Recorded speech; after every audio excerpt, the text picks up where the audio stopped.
Penjelasan ini dibuat oleh kalangan sains pada umumnya berjudul Measuring the Sun and the Moon. Saya akan cukup tanpa dipotong dan tanpa diterjemahkan dulu untuk mentes seberapa jauh pemahaman kita. Setelah itu, baru akan kita kupas secara detail.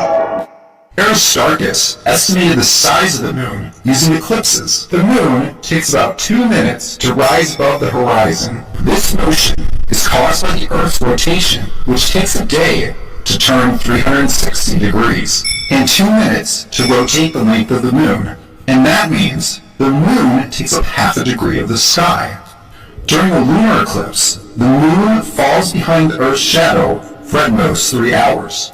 It moves through Earth's shadow because it's orbiting the Earth. It takes a month to fully orbit the Earth, and 3 hours to orbit through Earth's shadow. So the Earth's shadow occupies 1.5 degrees of the sky. This gives us a moon that is a third the size of the Earth. But this is incorrect, because the sun is not a point of light, it's an area of light. This means that the sun casts a soft shadow, which is not 1 Earth diameter, but 3/4. With this correction, we get a moon that is a quarter the size of the Earth. We also can find the size of the orbit from the size of the shadow, as 3/4 of the Earth times 360 degrees divided by 1.5 degrees. And that is equal to 2 pi times the distance to the moon, giving us a moon that is 30 Earth diameters away. Mari kita bahas secara detail. Asumsi perhitungan dimulai dari terbitnya bulan di horizon, dari mulai tidak ada sampai bulannya utuh, disebut lamanya 2 menit. Kemudian, asumsinya bulan terbit disebabkan karena dunia berputar. Jadi, perhitungannya 2 menit dibagi 24 jam dari 60 menit dikali 360 derajat sama dengan 0,5 derajat. Itu dianggap sebagai 0,5 derajat langit. So, sampai sini dulu. Taruhlah kita menjadi bentuknya bola, dan bulan terbit akibat dunia berputar 24 jam. Apakah Anda menangkap kurangnya variabel perhitungan tersebut? Coba perhatikan, rumus itu dibuat dengan memperhitungkan bumi berputar 24 jam. Tapi, mereka tidak menghitung bahwa bulannya juga bergerak. Bulannya tidak diam, padahal sudah pasti bulannya tidak diam. Ini baru statement awal sudah kelihatan globalnya. Kalau pergerakan bulannya itu juga, hasilnya pasti beda. Kita lanjutkan dulu. Dasar perhitungan berikutnya adalah ketika terjadi gerhana. Disebut waktunya 3 jam, dengan asumsi gerhana terjadi karena bulan masuk daerah bumi. Sehingga perhitungannya adalah 3 jam dibagi 30 hari ke 24 jam dikali 360 derajat sama dengan 1,5 derajat langit. Sekarang kembali, pergerakan bulannya dihitung 3 jam dibagi 30 hari, tapi buminya dianggap diam sama 3 jam, tidak berotasi 24 jam. Kalau rotasi buminya dihitung, hasilnya beda lagi. Kedua, itu 3 jam tapi ya 3 jam tank, bukan 3 jam kurang 2 menit atau 3 jam lebih 5 menit. Ketiga, itu 30 hari pada bulan apa? Kalau bulannya 29 hari, beda lagi, bukan 1,5 derajat. Semua variabel ini akan menimbulkan hasil yang berbeda. Anda lihat, semua itu adalah perhitungan kira-kira, asumsi di atas asumsi. Kalau cuma teori, ya boleh-boleh saja. Yang jadi masalah adalah, masa tiba-tiba mengaku sudah sampai ke bulan? Padahal perhitungan jaraknya saja baru kira-kira. Kita lanjutkan dulu. Aristarchus dulu menghitung bulan diameternya seperti ke bumi, 0,5 derajat dibagi 1,5 derajat. Ini kemudian dikoreksi oleh saintis modern. Alasannya, tidak semuanya daerah bumi, hanya 3/4-nya, katanya. Dari mana angka 3/4 itu? Apa ia presisi 0,75? Kalau angkanya berubah jadi 0,8 misalnya, jarak bulan berubah 20.000 km. Apollo nggak bakalan nyampe ke bulan. Dari situ, didapatlah final perhitungan 0,75 kali diameter bumi atau 12.742 km kali 360 derajat dibagi 1,5 derajat gerhana tadi. Itu ekuivalen dengan 2 kali pi kali jarak bulan. Jadi, angka itu dibagi 2 dan dibagi lagi 22/7. Hasilnya 364.804 km. Karena besarnya bulan dilihat dari bumi itu tidak selalu sama. Kadang bulan yang besar disebut supermoon, kadang bulan yang kecil disebut micromoon. Maka dibuatlah angka kira-kira. Asumsinya, bumi tidak pasti terorbit bulan. Jarak terjauh 406.320 km, jarak terdekat 350.675 km. Jarak rata-rata diasumsikan 384.400 km. Jadi, jarak dan diameter bulan bukan itu pakai meteran atau pakai roket NASA, melainkan dengan trigonometri yang dicetuskan oleh Aristarchus 2300 tahun lalu. Bukan karena saya lebih cerdas, tapi karena alat ukurnya lebih modern. 2300 tahun lalu, Aristarchus tidak punya jam yang ada detiknya. Mengukur bulan 2 menit lebih selama 3 jam gerhana. Sekarang, anak kecil juga bisa menghitung waktu dengan jam yang ada detiknya. Bukan karena lebih cerdas. Teknologi kita tambah maju, tapi sainsnya tidak. Mudah-mudahan bisa bedakan antara sains dan teknologi. Dari jarak dan diameter bulan ini, Aristarchus menghitung jarak matahari. Asumsi di atas asumsi. Kita ikuti dulu cara berpikir mereka, bagaimana menghitung jarak dan diameter matahari berdasarkan jarak dan diameter bulan. Aristarchus realized that during a half moon, the sun, the moon, and the earth form a perfect right angle. And by measuring the angle theta between the sun and moon, we can calculate the ratio of the distances to the sun and moon as cosine theta. Furthermore, he knew that the sun takes up half a degree of the sky. By measuring the angle theta, we can find the size and distance to the sun, whether it's small and close or large and distant. Stop. Catat ini, matahari jaraknya bisa sangat jauh, bisa sangat dekat, tergantung asumsi bayangan di bidang bulan yang berbentuk bola. Begitu juga diameternya, matahari bisa sangat besar, bisa juga kecil. Apa dalam penjelasannya? The problem is, it's very difficult to tell when the moon is exactly half full. See for yourself. Is the moon half full now at time A, or B, or C, or D? Each answer gives you a completely different size for the sun. It could be A, infinitely big, B, 109 Earths, C, 5 Earths, or D, 1 Earth. The correct answer is B, but Aristarchus thought it was C. Jadi semua itu tergantung asumsi. Dengan metode yang sama, matahari bisa cuma 1 kali bumi, bisa 5 kali bumi seperti yang dipikir oleh Aristarchus, bisa 109 kali bumi seperti yang dipropaganda oleh sains modern, bisa juga besarnya tidak terhingga. Mereka tak pernah menceritakan ini di sekolah, yang diceritakan hanya hasil asumsi mereka. Jaraknya sekian, yang dilihat ya animasi-animasi itu. Lupakan dulu soal flat earth, tak perlu mikir bentuk bulunya gimana. Kita sadari dulu kemauan para elit saintis, bagian dari bisnis triliun dolar, elit global. Ketika menghitung bulan terbit, mereka menganggap bumi berputar dan bulannya diam. Ketika menghitung gerhana, mereka menganggap bulannya berputar 30 hari, tapi bumi dianggap diam. Kita teruskan dulu asumsi-asumsi mereka. Disebut bahwa bumi berputar dengan kecepatan 1670 km per jam. Anda tahu bagaimana cara menghitungnya? Mudah sekali. Keliling khatulistiwa bumi dianggap 40.074 km. Dibagi saja 24 jam. Dapatlah angka 1670 km per jam. Apakah Anda merasa bahwa bumi berputar? Pasti tidak. Tapi Anda harus percaya. Kalau tidak percaya, Anda dianggap bodoh. Sadarkah Anda bahwa kecepatan 1670 km per jam menurut teori bumi bola itu hanya di khatulistiwa?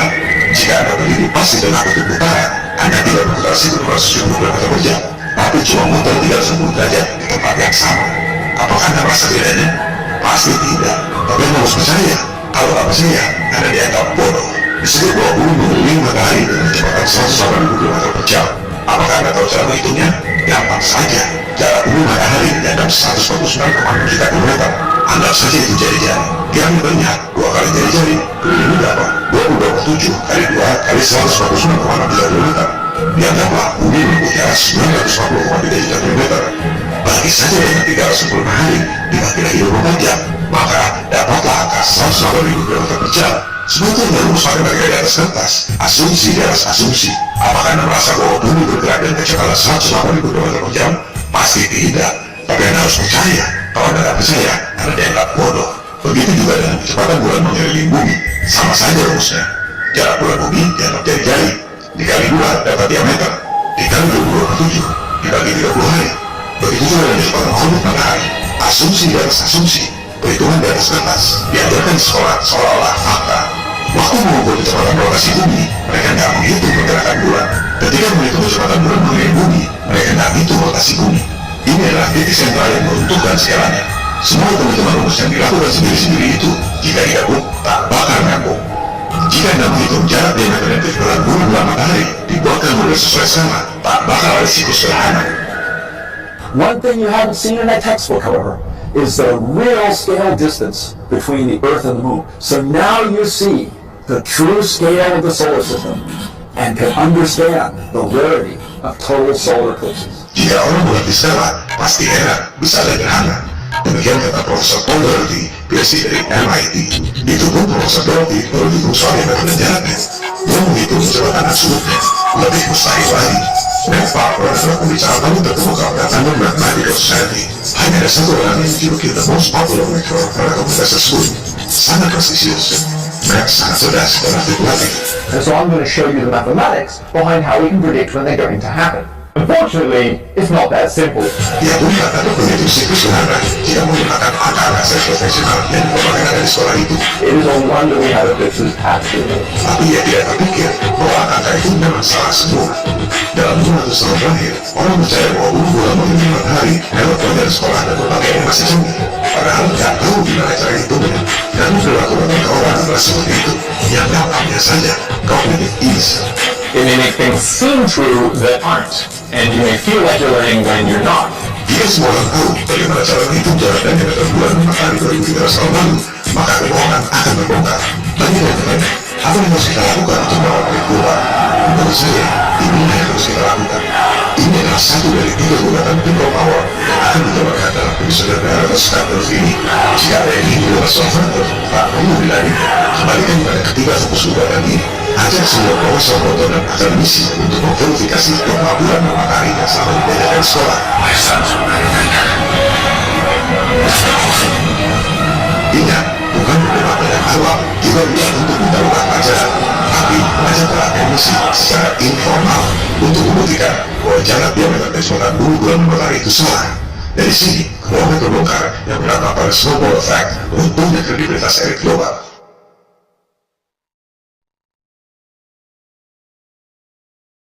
Pertama, ajak mereka untuk buka situs NASA tentang prediksi gerhana bulan dan matahari. Jelaskan pada mereka bahwa prediksi selama 5 tahun itu menggunakan situs SARS yang dibuat oleh bangsa Republik Kuno, bukan dalam menggunakan jarak kecepatan diameter bumi bulan matahari. Kita ambil tanda-tanda yang dimuat dalam situs resmi NASA. Kita lihat interval di antara gerhana itu. Artinya, dalam kurun waktu sekian hari, sekian jam, sekian menit, dan sekian detik akan terjadi gerhana berikutnya. Ambil jarak diameter kecepatan bulan dan matahari yang selama ini diajarkan. Gunakan semua angka untuk variasi dan variabelnya. Jangan sampai ada alasan yang tertinggal. Masukkan semuanya secara konsisten. Hitung secara matematis bahwa angka itu bisa menghasilkan gerhana sesuai prediksi NASA.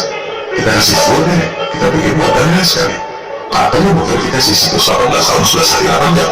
Cukup buktikan 3 kali gerhana saja. Gunakan coba. Cuma 3 kali gerhana bulan dan 3 kali gerhana matahari. Kalau sampai nggak bisa juga, kebanggaan. Sekarang kita buktikan bahwa dogma jarak diameter kecepatan bumi bulan matahari yang selama ini diajarkan tak dapat menghasilkan siklus gerhana. Bisa menghitung secara matematis sesuai angka jarak diameter kecepatan sudut bumi bulan matahari yang selama ini dipropagandakan. Atau bisa juga dengan membuat model, apakah itu model mekanik ataupun model simulasi komputer, asal berdasarkan skala dan angka propagandisasi itu. Misalnya, bikin skala 1/100 juta, bikin model bumi diameternya 12,74 cm, model bulan diameternya 3,47 cm, model matahari diameternya 13,9 meter, posisikan bulan pada jarak 3,84 meter dari bumi, dan matahari 1,49 km.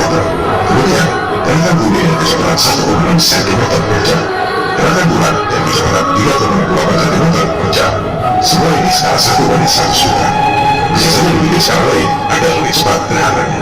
Buktikan bahwa dalam kurun waktu yang tertulis di situ terjadi gerhana berikutnya. Di sinilah kebenaran akan terbukti dan bohongan akan terbongkar. Dogma bumi bola mengelilingi matahari tak sesuai dengan kenyataan alam. Tak bakal ada siklus gerhana. Jadi, jangan dulu bertanya gerhana bulan bagaimana jika buminya datar. Sadari dulu bahwa gerhana bulan tak bakal bisa terjadi jika buminya bulan. Semua hanya animasi-animasi tanpa skala dan tanpa perhitungan matematis yang selama ini dipropagandakan. Coba melihat animasi gerhana yang resmi dibuat oleh NASA. Jaraknya tidak skala. Harusnya bulan 30 kali diameter bumi menurut versi bumi bola. Mungkin alasannya sudah gambarnya cukup. Oke, tapi diameternya juga ngawur. Menurut mereka sendiri, bulan diameternya seperempat bumi. Seperempat diameter, bukan seperempat lingkaran. To start with, the diameter of the moon is 1/4 the diameter of the Earth. That means that 4 moons would fit across this 10 centimeter diameter model of the Earth. Yang bikin animasi NASA itu sendiri, yang ngerti skala. Belum lagi bayangannya, ajak para akademisi di seluruh dunia untuk membuat model skala. Dengan jarak dan diameter seperti itu, apakah betul bisa ada bayangan yang menghasilkan gerhana? Anda tentunya tahu sifat bayangan. Semakin jauh sumber cahaya dengan objeknya, maka semakin besar bayangan objek tersebut. Anda bisa buktikan sendiri bahwa merubah posisi objek. Semakin jauh sumber cahaya, semakin besar bayangan objeknya. Tapi sebagai masalah Anda sadar bahwa teori gerhana matahari versi bumi bola, matahari sangat jauh, bayangan bulan sangat kecil. Sebaliknya, ketika gerhana bulan ke fase bulan, bayangan bumi menutupi seluruh permukaan bulan. Padahal, menurut versi mereka, bulan misalnya 1/4 diameter bumi. bayangan bumi menutupi seluruh permukaan bulan, tapi bayangan bulan yang sains merupakan diameter bumi jatuhnya kecil sekali. Ini adalah nonsens. Tak perlu debat pusing, buktikan dengan percobaan, bukan dengan opini.